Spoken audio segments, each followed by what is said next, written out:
welcome.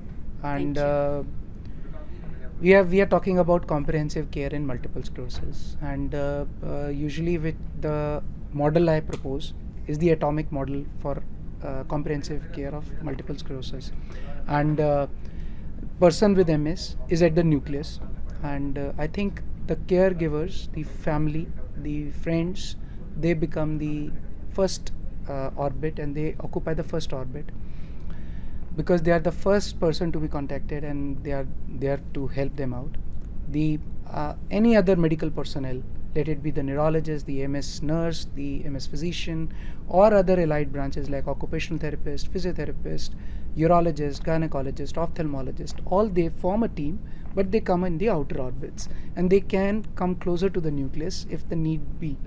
So as a person who has been taking care of a person with MS, and I would really call you people for people with MS.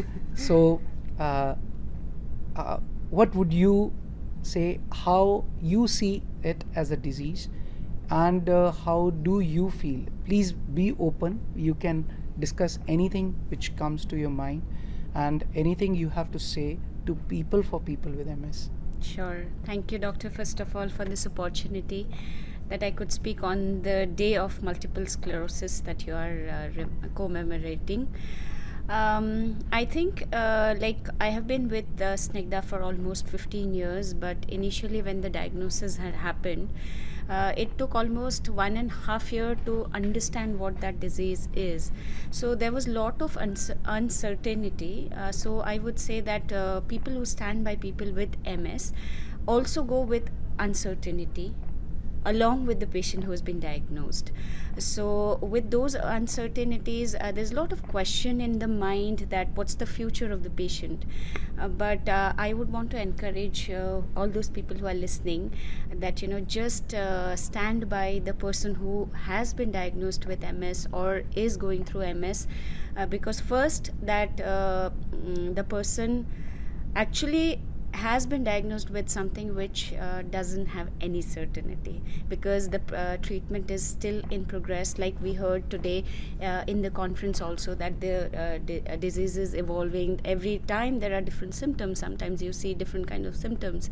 Of course, the treatment is being evolving. Doctors are trying the level best, but for people who are supporting the patient, I would say that have patience.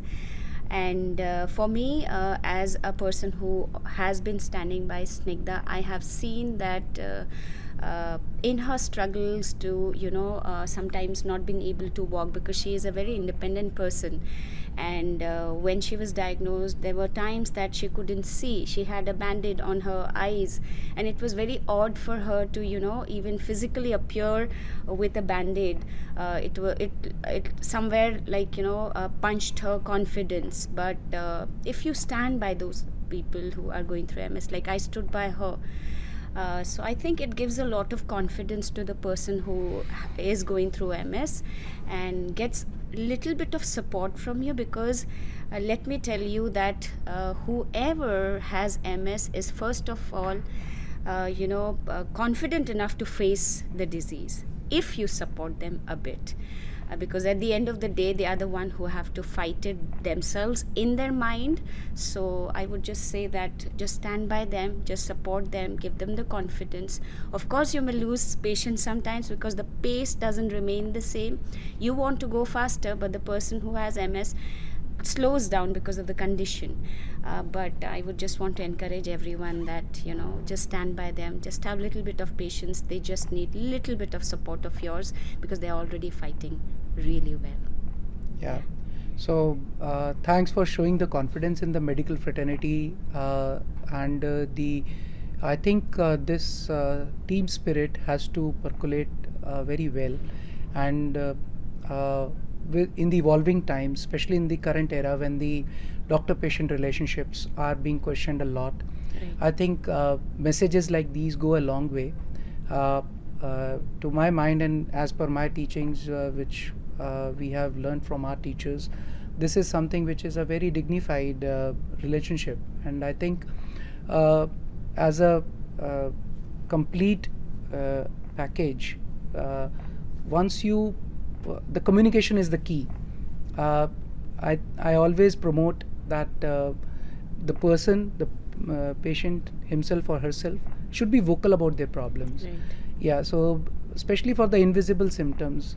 And I think as a person who cares for people with MS, how do you have any strategy where you can measure, or you find ways to measure those invisible symptoms? Because sometimes and at times patients themselves may not be that amenable, or may not even remember to talk in that particular 15 minutes or 20 minutes or half an hour consult. So sometimes I have seen you also reminding her that she wanted to talk about this and she Right. needed to talk about this. So is there anything you want to highlight this aspect that? Right. It's a difficult question, though, doctor. Yeah. But like you mentioned, that there is a relationship between the patient and the doctor. In, I think, more than 12 years of her being diagnosed with MS, there was, I think, 1 year or almost 1.5 or 2 years we had got disconnected with the doctor, because somehow, somewhere, she was being told that, theek ho jaogi. So we had that disconnect with the doctor. But I want to really be very open with you: do not disconnect with your doctor, because we had to ultimately come back to the doctors, and because her condition was deteriorating. Of course, God is there, of course the Almighty is there, but I feel that doctors are placed for a reason. And like the support system, if I talk about the support system, it is the closest person who becomes the support system. So when you are close to the patient, you tend to observe the patient, because you are standing by that patient every day, day in and day out, through the person's struggle. So you tend to observe that little changes in that person, and that's how I observe her. That if she was able to do certain thing in the beginning, but now there is a deterioration, so I keep a note of it. So when I come to the doctor, I also have some of my observations that I also inquire with you. So I think it's an observation, and it is your concern for the person, because the patient may not observe all those things, may not understand that changes that's happening in him or her, but the person who is supporting somewhere needs to observe, and that's how I Very aptly put. do it. I think that summarizes the. So when we talk about the multiple sclerosis, we are reminded of the movie Guru, right? So the role where, although I don't agree to the depiction of the multiple sclerosis, but I do agree, and I would like to encourage this level of support which was shown in the movie for the people with MS. So I think we are really thankful to have you, and it was very kind of you to join us. And I have seen you being and I would like to really appreciate Thank you, your efforts as a people for people with MS. So thank you once Thank you again. so much.